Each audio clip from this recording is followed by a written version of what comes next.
Good evening and Jai Hind student. Welcome again. Now today we discuss class 12 chapter 6 security in the contemporary world.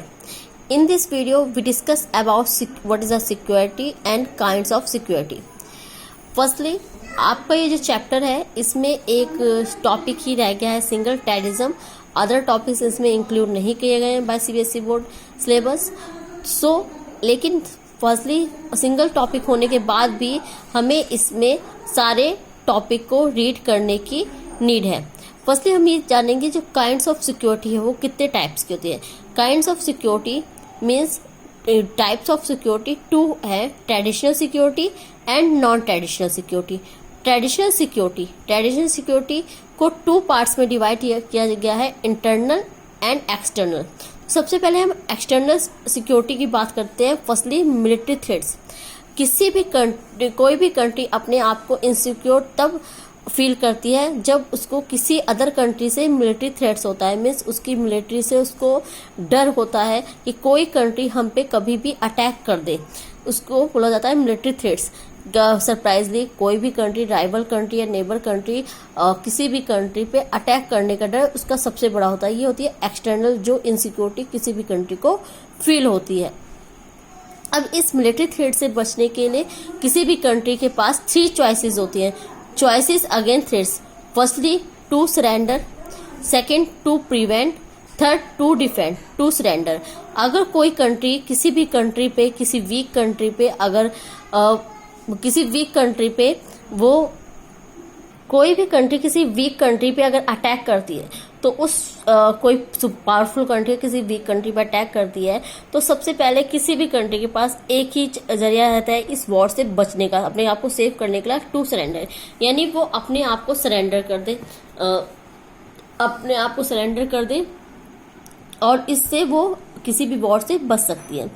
Second choice है उसके पास to prevent. Means ऐसी condition को बनने ही ना देना कि अगर उसे लगता है कि कोई राइवल कंट्री है या कोई हमारी नेबर कंट्री है वो हम पे अटैक कर सकती है कभी भी, तो उस पहले ही उससे सेफ्टी रखना, सेफ्टी उससे नेगोशिएट करना, उससे अपने रिलेशन को बेटर बनाना उस कंट्री से. तो ऐसी कंडीशन को होने ही ना देना, इसका मीन्स होता है टू प्रिवेंट. थर्ड चॉइस होती है टू डिफेंड. मीन्स अगर इन दोनों में से सरेंडर और प्रिवेंट की चॉइसेस नहीं वर्क कर पाती है तो अगर कोई कंट्री हम पे अटैक करती है तो उसके लिए हमें डिफेंड रहना, यानी उससे अपनी रक्षा करना. तो इस डिफेंड होने के लिए सबसे पहले नीड किसकी है, अपने वेपन्स पावर को, अपनी जो न्यूक्लियर पावर है उसको स्ट्रॉन्ग करना. थर्ड हमारा आता है balance of power. Balance of power means अगर कोई भी कंट्री, हमारी कोई कंट्री है जिससे हमें लगता है कि हम उससे जीत नहीं सकते या हम उसके बराबर, हमारे पास वेपन्स पावर नहीं है, उसके बराबर हमारे पास न्यूक्लियर पावर नहीं है, तो ऐसे में पावर का बैलेंस मीन्स उसके साथ अपने रिलेशन को अच्छा रखना. ठीक है, इस तरह से जो बैलेंस ऑफ पावर है उसको बना के रखना. फोर्थ हमारा आता है alliance building. Alliance building means अगर जब कोई कंट्री ये फील करती है कि उसे इनसिक्योरिटी है दूसरी कंट्री से या कोई कंट्रीज पे अटैक कर सकती है, ऐसे में अलायंस बनाना. लाइक हमने देखा सेकेंड वर्ल्ड वॉर के बाद 2 सुपर पावर्स यूएसए और यूएसएसआर, उन दोनों ही कंट्री ने अपना अपना अलायंस बनाया. उस अलायंस का बेनिफिट क्या हुआ कि बिकॉज अमेरिका और रशिया दोनों ही फर्स्टली सुपर पावर थे, लेकिन उन्होंने छोटी छोटी कंट्रीज को मिला के एक ग्रुप बनाया, एक अलायंस बनाया. और उस ग्रुप का बेनिफिट ये था कि अगर उनमें से किसी भी मेंबर कंट्री पे कोई कंट्री अटैक करती है तो उस एक साथ मिलके उससे लड़ाई करते थे, एक साथ मिलके. और इससे किसी भी कंट्री पे जो वॉर का जो इकोनॉमिक बर्डन होता है वो नहीं पड़ता था. तो इसका सबसे बड़ा बेनिफिट ये है. नेक्स्ट है communal internal security. Internal, external में देखा अदर कंट्री से हमसे वॉर का अटैक रहता है या किसी तरह का. अब ऐसे में कम्युनल डिस्ट्रेस का क्या है, बिकॉज कोई भी कंट्री एक्सटर्नल से तो बचने के उपाय, लेकिन सबसे ज्यादा किसी कंट्री को इनसिक्योरिटी उसके इंटरनल वे से होती है. लेकिन इंडिया में हम देखते हैं आए दिन रिलीजन के बेस पे, जाति और कास्ट के बेस पे आए दिन दंगे होते रहते हैं, है ना. और इनसे कोई भी कंट्री इनसिक्योर हो जाती है, यानी वो अपने डेवलपमेंट पे ध्यान ना देके वो इन सब चीज़ों को सॉल्व करने में लग जाती है. इस तरह की जो प्रॉब्लम क्रिएट होती है उनको सॉल्व करने में लग जाती है और इससे एक कंट्री में इनसिक्योरिटी उत्पन्न हो जाती है। नेक्स्ट है second, ethnic conflict and civil war. जैसा हमने क्लास 10th के चैप्टर फर्स्ट पावर शेयरिंग में देखा था, श्रीलंका में 2 कम्युनिटीज थी, एक तो सिन्हाला और सेकंड थी जो मेजोरिटी में थी सिन्हाला और सेकंड थी तमिल्स की। उन दोनों में बिकॉज वहाँ पे मेजोरिटी की गवर्नमेंट थी और सारी जितनी भी फैसिलिटीज थी, जितनी भी प्रिविलेज थी, वो केवल सिन्हाला ग्रुप को दी जाती।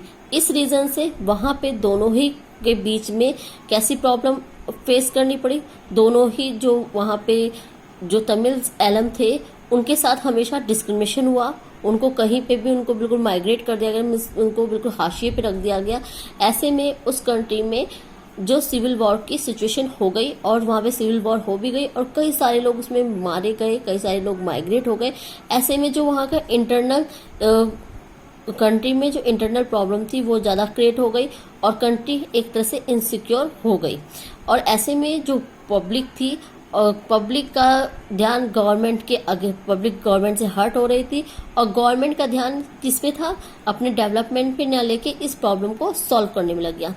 थर्ड है सेपरेटिस्ट मूवमेंट, यानी लगातार ऐसी कुछ कंट्री होती है जहाँ पे कंट्री के लोग ही अपने आप को सेपरेट करने की, सेपरेट कंट्री की डिमांड करने लगते हैं, अपने आप को अलग करने की डिमांड करने लगते हैं। जैसा हम देखते हैं इंडिया की 4 स्टेट हैं, पंजाब, कश्मीर, नागालैंड, मिजोरम, आपके इस चैप्टर में भी दिया गया है। वहाँ से कंट्री को सेपरेट करने की डिमांड मीन्स एक सेपरेट कंट्री की डिमांड होने लगी। लाइक पंजाब में हमेशा अधिकतर देखते हैं खालिस्तान की डिमांड होने लगती है कि वो अपने एक न्यू कंट्री की डिमांड करते हैं। तो इस तरह से ऐसी पब्लिक से, ऐसे लोगों को क्या सेपरेटिस्ट मूवमेंट से कंट्री में इनसिक्योरिटी उत्पन्न हो जाती है। Now thank you student, in next video we discuss about non traditional security. Thank you, जय हिंद।